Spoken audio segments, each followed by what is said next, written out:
নবী বলেছেন এমন বিষাক্ত একটি সাপ কবরের ভিতরে নিযুক্ত করা হবে, যার বিষ যদি দুনিয়ার বুকে একটা বার যদি দুনিয়ার বুকে তার বিষ দিয়ে দেওয়া হয়, দুনিয়ার সব সবুজ শ্যামল সবকিছু নষ্ট হয়ে যাবে। সেই সময় যতই বিপদে পড়ে রব বলেন, দুনিয়ায় বিপদে পড়ে আজিজ ভাইয়ের কাছে ফোন দিতে, বড় ভাই বাঁচাও। বিপদে পড়ে তোমার বিএনপির এমপির কাছে ফোন দিতে, জামাতের রকম এমপি সাহেবের কাছে ফোন দিতে, ভাই আমাদেরকে একটু বাঁচাও।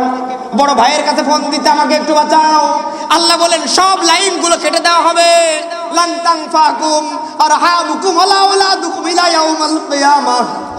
ওই সময় যখনই চলে আসবে, তোমার পরিবার পরিজন আত্মীয় স্বজন কেউ তোমার পাশে থাকবে। শুধু তাই না, ফাইদা জাআতিস সাখাব, কান তালা লাগার মতো আওয়াজ যখন হয়ে যাবে, ইয়াউমা ইয়াফিরুল মারউ মিন আখি, তোমার নিজের ভাইয়ের কাছে গিয়ে দৌড়াবা, ভাই একটু বাঁচাও। দুনিয়ায় তো আমার জন্য যখনই শুনেছো কেশবপুরে কেউ আমাকে মারছে, সঙ্গে সঙ্গে দৌড় মেরেছো, কাঁচাটা পাকায়া খেতে বসেছো, সেই অবস্থায় দৌড় দিয়েছো, কে মারে আমার ভাইয়ের, এত বড় সাহস কার?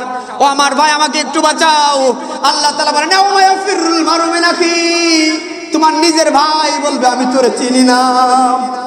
এবার বান্দা বিপদে পড়ে চিন্তা করবে, আমার মা তো শীতের দিনে নিজে প্রস্রাবের উপরে শুয়েছে, আমাকে তার বুকের উপর রেখেছে, আমার জন্য গভীর রজনীতে নপাড়া মিলে কাজে গিয়েছে, অনেক বড় বড় জায়গায় কাজে গিয়েছে। মা নিজে খাবার খায় নাই, মা নিজে নতুন জামা কাপড় পরে নাই, আজাদ মার্কেট থেকে পুরনো জামা কাপড়গুলো পরেছে। আমি আমার মায়ের কাছে একটু যাই। আল্লাহ তাআলা বলেন উম্মিহি, মায়ের কাছে দৌড়ানোর পরে মা বলবে আমি তোরে চিনি না। এবার চিন্তা করবে একটু আব্বার কাছে গিয়ে দেখি, আব্বা তো আমার জন্য ওই ঘাটের কাজে গিয়া ওই বিশাল বড় জাহাজ থেকে মাত্র 1 ফিটের একটি কাঠের উপর দিয়া 50 কেজির বস্তা মাথায় নিয়ে সারাদিন শীত হোক গরম হোক রোজা রেখে পর্যন্ত বাবা বিশাল ওই বস্তা মাথায় নিয়ে ওই বড় জাহাজ থেকে নিচে নেমেছে, আবারও উঠেছে। বাবার যদি একটাবার পা স্লিপ করে পড়ে যেত, বুকে ওই কাঠের বাড়ি লেগে মারা যেত, অথবা বাবা ওই জাহাজের প্রপেলারে বাবার জীবনটা শেষ হয়ে যেতে পারত।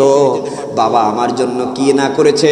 ফজরের আগে উঠে কাজে গেছে, নামাজ পর্যন্ত আদায় করে নাই, আপন বোনকে ঠকাইছে, ভাইকে ঠকিয়েছে, জমির আইল ঠেলেছে, সারা জীবন শুধু চেয়েছে ড্রিম মেকার, প্ল্যান মেকার, স্বপ্ন দেখেছি, স্বপ্ন বাস্তবায়নের জন্য দৌড়িয়েছে।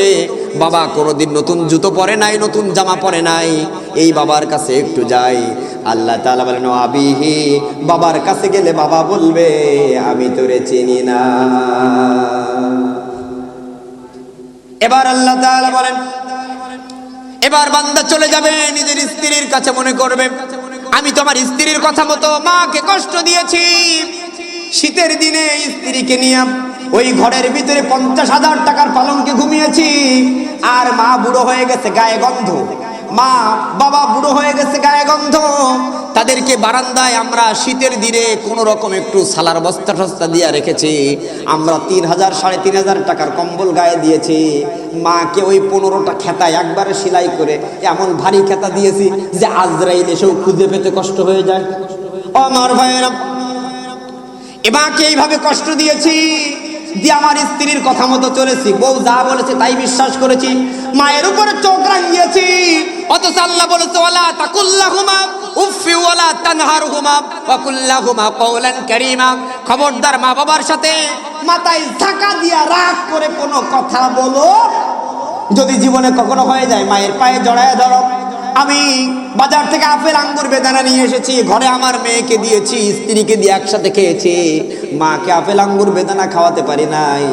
আমার যেই মা আমার মুখ থেকে প্রথম কথা শোনার জন্য 2টা বছর অপেক্ষা করেছে, প্রথম একটু মা ডাকবে, যেই মুখ দিয়া মা ডাকা শোনার জন্য এত অধীর আগ্রহ ছিল, আমি সেই মাকে কত এই মুখ দিয়া গালি দিয়েছি, আমার এই হাত দিয়ে আমার মারে কত চড় দিয়েছি।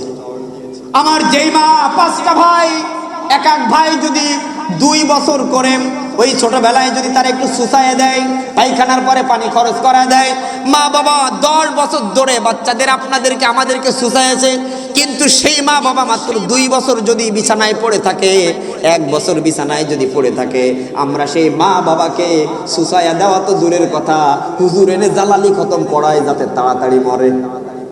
ও আমার ভাইয়েরা, কেন এমন হলো?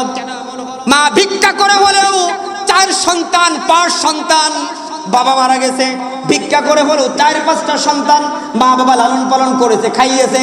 আর এখন সেই 5টা বড় বড় ষাঁড় হয়ে গেছে, তাদের বড় বড় ফ্যামিলি আছে, 5 ভাই মিলে, 4 ভাই মিলে, 3 ভাই মিলে একটা মা রেখে দিতে পারে না, ভাগাভাগি করে, তুই 15 দিন, আমি 15 দিন, তুই 15 দিন। এমন নিয়ম আছে না নাই? আস্তাগফিরুল্লাহিল আযীম। এই জন্য আমার ভাইয়েরা, বান্দা চিন্তা করবে মা তো আমার জন্যই কষ্ট করেছে, স্ত্রীর জন্য আমি সেই মাকে ত্যাগ করেছি। এবার আল্লাহ বলেন স্ত্রীর কাছে যখন যাবে, অসাহিবাতিহি, বউ বলবে আমি তোরে চিনি। এবার চলে যাবে সন্তানের জন্য, বাবা তোর জন্য আমি আমার বোনদের জমি ফাঁকি দিয়েছি, মনে রাখবেন।